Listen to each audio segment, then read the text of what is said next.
धक से जिया धड़क जाला, काटलो जब तू दाते बोलो मनावा तो पे भड़क जाला।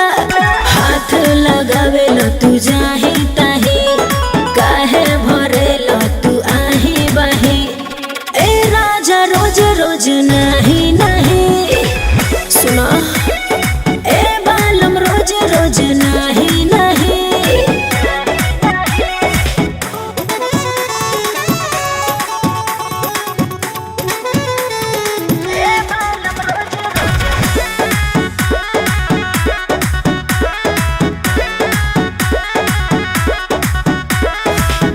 ऐसन खाला के मूड तो हर सन कल जाला हो, बंद रहे जब ताला तो कहे घोपेला भाला हो।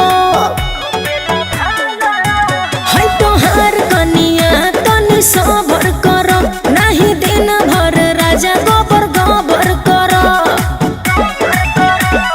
तोहरा के प्यार खाली चाही चाही, काहे भरेला तू आही बाही। ए राजा रोज रोज नहीं नहीं, ए बालम रोज रोज नहीं नहीं।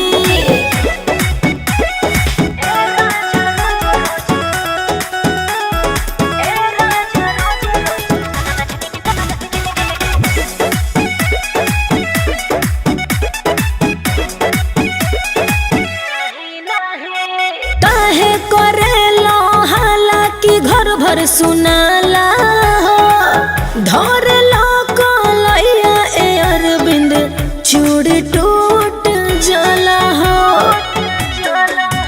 कोई देख जाई राजा अभी दिने बा, तोहर मिजाज ओही में लीने बा।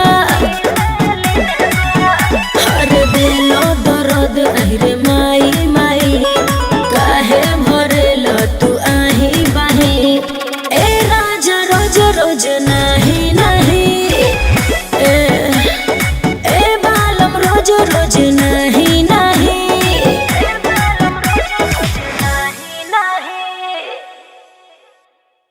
ए राजा रोज रोज नहीं।